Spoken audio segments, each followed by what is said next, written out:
ఒక రాత్రి ఒక దొంగ సోమలింగం ఇంట్లోకి చొరబడ్డాడు.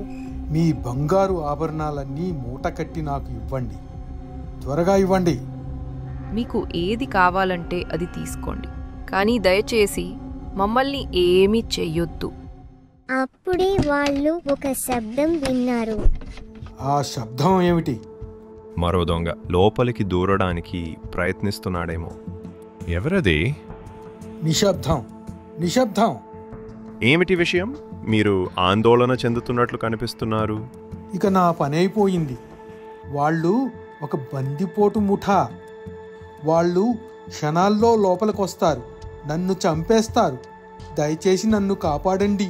మరి మా సంగతి ఏంటి? ప్రశాంతంగా ఉండు భార్యామణి, దేవుడు మనల్ని రక్షిస్తాడు. సరే, వాళ్ళు బయటికి వెళ్ళిపోయే వరకు మేము నిన్ను దాస్తాము. ఓహ్ అయ్యా, ధన్యవాదాలు, మీకు నా ధన్యవాదాలు. మంచం కింద ఉండి ఊపిరి తీసుకోవటానికి కూడా సాహసించవద్దు, మేము వాళ్ళని తరిమేస్తాం. భార్యామణి, త్వరగా రా, నేను సహాయం కోసం ఊళ్ళోకి వెళ్తున్నాను.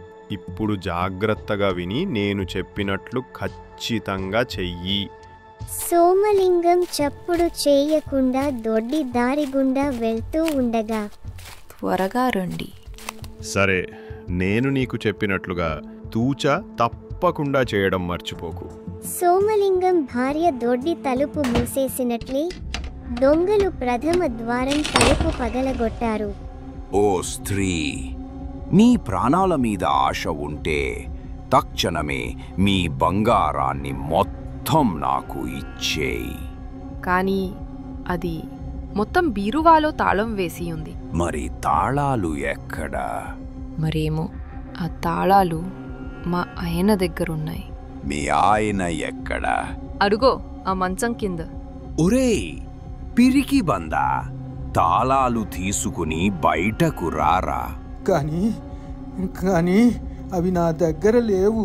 ఇంటి యజమాని అయ్యుండి నీ దగ్గర తాళాలు లేవంటావా? వాటిని అప్పగించు, లేదా చస్తావ్. దయచేసి నన్ను ఏమీ చేయకండి. నేను ఈ ఇంటి యజమానిని కాదు, నన్ను నమ్మండి. మమ్మల్ని మూర్ఖులనుకుంటున్నావా? నీ పెళ్ళామన్నట్టు మాకు ఆ తాళాలు ఇవ్వు, లేదా మా చేతుల్లో అనవసరంగా చస్తావు. నా పిల్లమా? అసలు ఈమెను ఇదివరకు నేను ఎన్నడూ చూడలేదు. పిరికి వెధవా, ఏంటి నీ పెళ్ళాన్ని కాదంటావా? నీకు అబద్ధాలు చెప్పడం మేము నేర్పుతాం అంటూ అందరూ కలిసి వాడిని చితకబాదారు. ఇంతలో సోమలింగం రాజభటులతో తిరిగి వచ్చాడు. అది పనిచేసింది, నా పన్నాగం పారింది. కానీ ఆ అమాయక మూర్ఖుడిని నేను కాపాడాల్సిన సమయం ఆసన్నమైంది.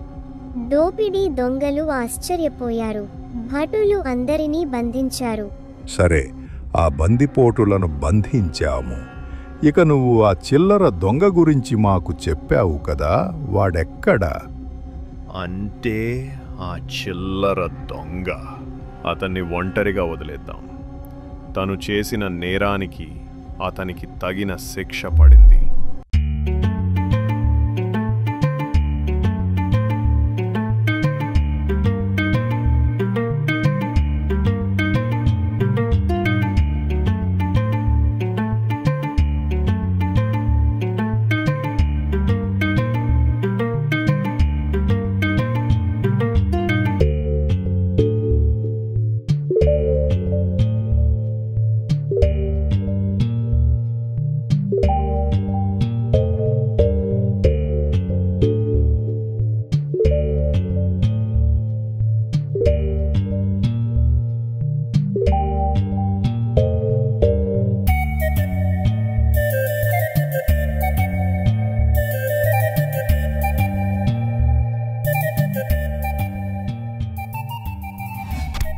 For watching this video. If you enjoyed it, please hit the like button and the bell notification icon. Don't forget to subscribe.